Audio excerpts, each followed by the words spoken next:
शाम को जब विनोद घर आता है तो वह सुषमा को हर जगह ढूंढने लगता है। ये क्या? सुषमा ऐसे कैसे कहीं जा सकती है? वो कहीं दिखाई नहीं दे रही। तभी आशा रोती हुई विनोद के पास आती है। तुम रो क्यों रही हो? क्या हुआ?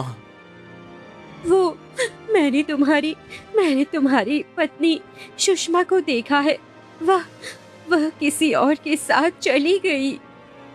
नहीं नहीं, तुम ये कैसी बातें कर रही हो? मेरी पत्नी मुझे छोड़कर कहीं नहीं जा सकती। मैं सच बोल रही हूँ। वह तुम्हारे साथ इस गरीबी में नहीं रहना चाहती थी। वह तो अपनी बेटी को भी रास्ते में छोड़कर जा रही थी। मैंने ही उसे लाकर घर में सुलाया है। अब वह कभी वापस नहीं आएगी। उसने कहा था कि अगर तुम उसे ढूंढोगे तो वह मन्नत को नुकसान पहुंचा देगी।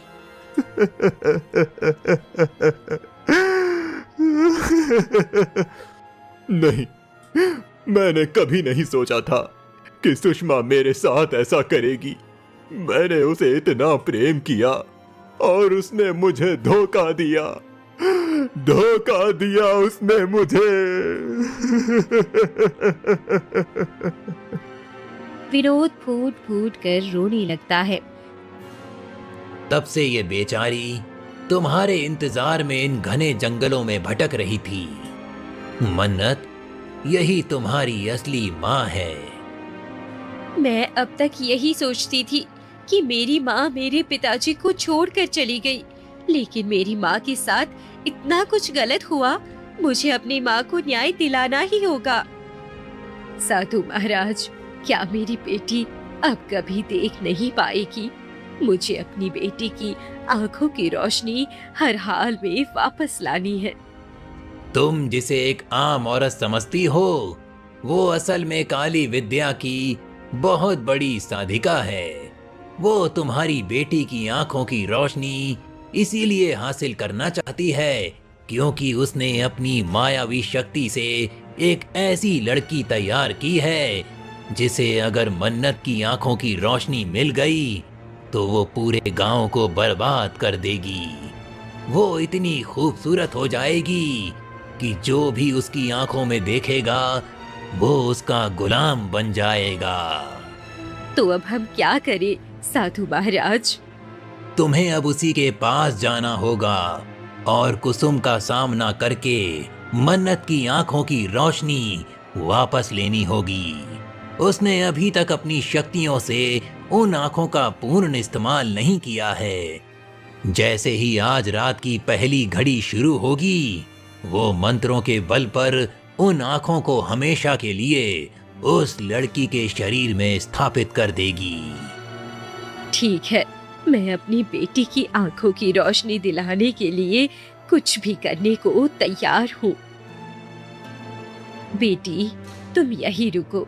मैं अंदर जाकर तुम्हारी आंखों की रोशनी लेकर आती हूँ। नहीं माँ, नहीं, वह बहुत खतरनाक औरत है। अगर आप अंदर गई तो कहीं वह आपको कोई नुकसान ना पहुँचा दे। तुम चिंता मत करो बेटी, वह मुझे नुकसान नहीं पहुँचा सकती। मैं किसी भी तरह तुम्हारी आंखों की रोशनी लेकर ही आऊंगी। इतना कहकर सुषमा उस हवेली के अंदर दाखिल होती है। कमरे में श्रेया बिस्तर पर सो रही थी। अच्छा, तो यही वह लड़की है जिसकी आंखों में मेरी बेटी की रोशनी कैद है। चलो चलो, अब जल्दी से मैं इन्हें वापस ले लेती हूँ। जैसे ही सुषमा कदम आगे बढ़ाती है, अचानक उसकी पूरी शरीर में एक भयानक और तेज दर्द उठने लगता है। ये मेरे शरीर में अचानक दर्द कैसे होने लगा? लेकिन नहीं, मैं हार नहीं मान सकती। मुझे अपनी बेटी के लिए यह करना ही होगा।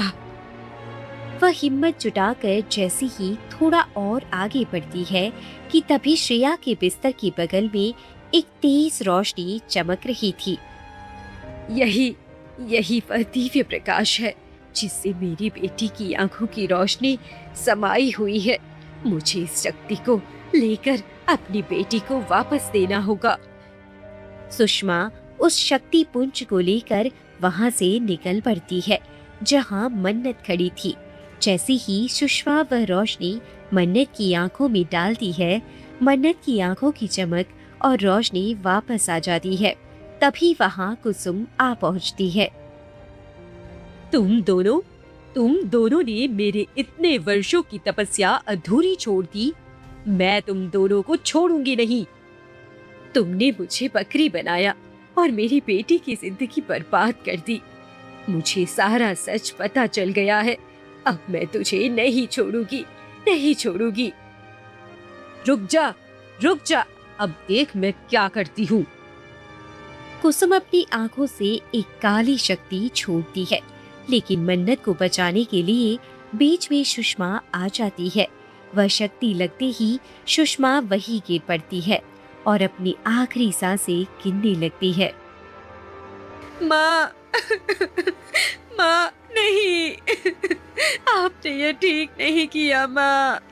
आपने मेरी माँ को मार दिया। माँ यह मेरे काम के बीच में आ रही थी। इसे तो मरना ही था। अब तुम्हारी बारी है। तभी पीछे से राघव आ जाता है और राघव मन्नत के सामने ढाल बनकर खड़ा हो जाता है।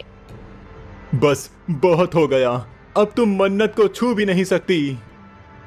राघव तुम यहाँ? मुझे सारा सच पता चल गया है मन्नत। जब तुम गायब हुई थी और गांव वालों ने तुम्हें ठुकराया था, तब से मैं सच का पता लगा रहा हूँ। ये सब इस कुसुम और देवांश की मिली भगत है। तू मेरा कुछ नहीं बिगाड़ सकता। अब देखो मैं क्या करती हूँ। जैसे ही कुसुम आगे बढ़ती है, राघव अपने पास रखा दिव्य भस्म निकाल कर कुसुम के ऊपर डाल देता है। अचानक कुसुम का शरीर अदृश्य होने लगता है। अरे ये क्या? मेरा शरीर अदृश्य कैसे हो रहा है? नहीं। ये कोई साधारण भस्म नहीं है। ये बहुत ही सिद्ध वस्तु है जिसे मैंने प्रेम की अग्नि परीक्षा से तैयार किया है। अब तुम्हारी काली विद्या यहाँ नहीं चलेगी। देखते ही देखते कुसुम वहाँ से हमेशा के लिए गायब हो जाती है। मन्नत अपनी माँ के लिए रोने लगती है। तब राघव उसे चुप कराता है। मन्नत, खुद को संभालो। अभी हमें उस असली गुनहगार देवांश को सजा दिलवानी है। वे दोनों गांव वालों के साथ देवांश के घर पहुंच जाते हैं। देवांश उन सबको एक साथ देखकर घबरा जाता है। तुम यहाँ क्या कर रहे हो? चले जाओ यहाँ से। अब सारा सच गांव वालों के सामने आ गया है कि तुमने एक भोली भाली लड़की के साथ क्या किया है।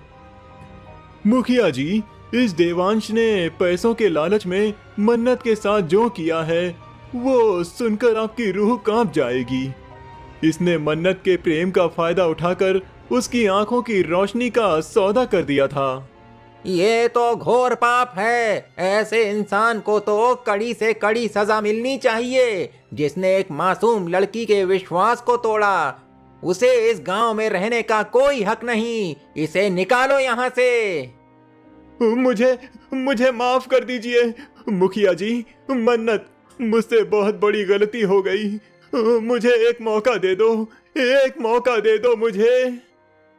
अगर तुमने सिर्फ मेरे साथ कुछ गलत किया होता तो शायद मैं तुम्हें माफ कर देती, पर तुम्हारी लालच की वजह से मेरी माँ की जान चली गई। मैं तुम्हें कभी माफ नहीं कर सकती, कभी नहीं। देवांश, तुम्हारा अपराध माफी के लायक नहीं है। आज से पंचायत ये फैसला सुनाती है कि तुम पूरे गांव की सेवा करोगे। गांव वालों के लिए भारी लकड़ियों को काट कर लाना और गांव के जितने भी कठिन कार्य होंगे वो सब तुम्हें अकेले करने होंगे। जिस दिन भी तुमने काम करने से मना किया, उसी दिन तुम्हें काले पानी की सजा दी जाएगी। मुखिया जी, आपने बहुत ही उचित फैसला किया है। इस अपराधी को अपने कर्मों का फल इसी तरह मिलना चाहिए। मन्नत, अब तो मुझे स्वीकार कर लो। मैं तुमसे बचपन से प्रेम करता हूँ। और वादा करता हूँ कि तुम्हें हमेशा बहुत खुश रखूंगा, बहुत खुश। मुझे अपनी गलती का एहसास हो गया है राघव। मैंने धूल को हीरा समझा और असली हीरे को पहचान नहीं पाई। मुझे तुम्हारा प्रेम स्वीकार है। एक खुशहाल जीवन की नई शुरुआत करती है। मन्नत की माँ का बलिदान रंग लाता है और गांव से बुराई का अंत हो जाता है।